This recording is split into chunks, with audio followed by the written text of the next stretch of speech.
If you have ever looked into retirement accounts and found yourself confused by the difference between a Roth IRA and a traditional IRA, you are not alone. They sound similar, they are both individual retirement accounts, they both let your money grow over time. But the way they are taxed is completely different, and that difference can mean tens of thousands of dollars in your pocket or out of it depending on which one you choose. Today we are going to break down the difference between a Roth IRA and a traditional IRA as clearly as possible, so you understand which one is being discussed more often for your situation, and why. Let us start with the one thing that separates these two accounts at the most fundamental level. It all comes down to when you pay the tax. With a Roth IRA, you contribute money that has already been taxed. Your paycheck comes in, the government takes its share, and then you put the after-tax money into your Roth IRA. You get no tax deduction for doing this, but here is what you get in return. The money inside the account grows completely tax-free, and when you take it out in retirement, you pay zero tax on it. Not on the original contributions, and not on any of the growth. If your account goes from $10,000 to $300,000 over 30 years, you withdraw every cent of that $300,000 in retirement without owing a single dollar in federal income tax. With a traditional IRA, the opposite is true. You contribute money before it is taxed, or you get a tax deduction for your contribution depending on your income, and whether you have a workplace retirement plan. This means you reduce your taxable income today, but when you withdraw the money in retirement, you pay ordinary income tax on it, on every dollar, including all the growth. So which one is better? The honest answer is that it depends entirely on one question. Do you expect your tax rate to be higher now or higher in retirement? If you think you are in a lower tax bracket now than you will be in retirement, which is common for younger workers early in their careers, then paying tax now at the lower rate, getting the growth tax-free, and paying nothing in retirement is generally discussed as the more favorable outcome. This is the argument for the Roth IRA. If you think you are in a higher tax bracket now than you will be in retirement, which is common for people in their peak earning years, then getting the deduction today and paying tax later at the lower rate is generally discussed as the more favorable outcome. This is the argument for the traditional IRA. If you genuinely have no idea what your future tax rate will be, using both account types to hedge is something that comes up frequently in personal finance discussions. Having some money in a Roth account and some in a traditional account gives you flexibility in retirement to manage your taxable income strategically. There are some other differences worth knowing.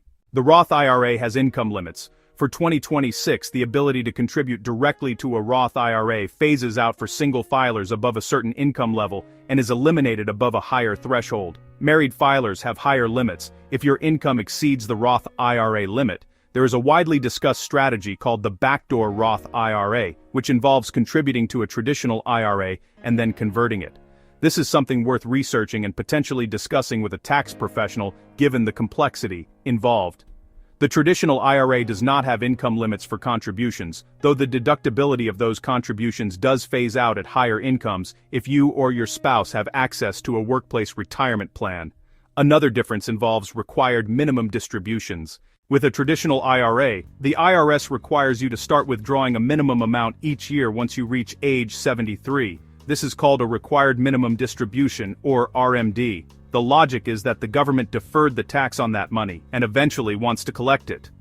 A Roth IRA has no required minimum distributions during the original owner's lifetime.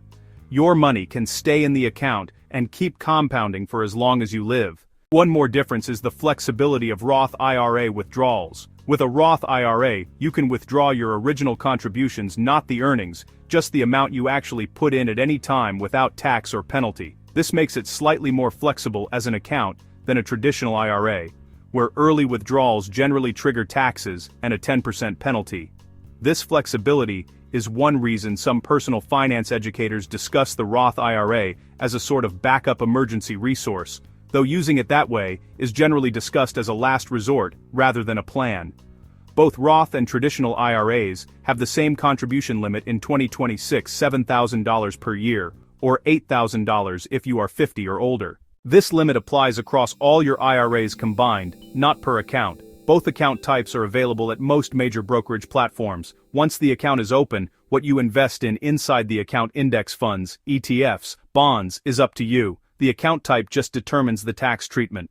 To summarize, a Roth IRA means you pay tax now and withdraw tax-free in retirement. A traditional IRA means you may get a tax deduction now and pay tax on withdrawals in retirement. If you expect to be in a higher tax bracket in retirement, Roth generally comes out ahead. If you expect to be in a lower tax bracket in retirement, traditional generally comes out ahead. If you are not sure, using both is a widely discussed approach to hedging your bets. We have a full dedicated video on the Roth IRA. If you want to go deeper, it is linked in the description. And if you want to understand how employer retirement accounts like a 401k fit into this picture, our 401k video covers that in detail. Subscribe if you want to keep learning. See you in the next one.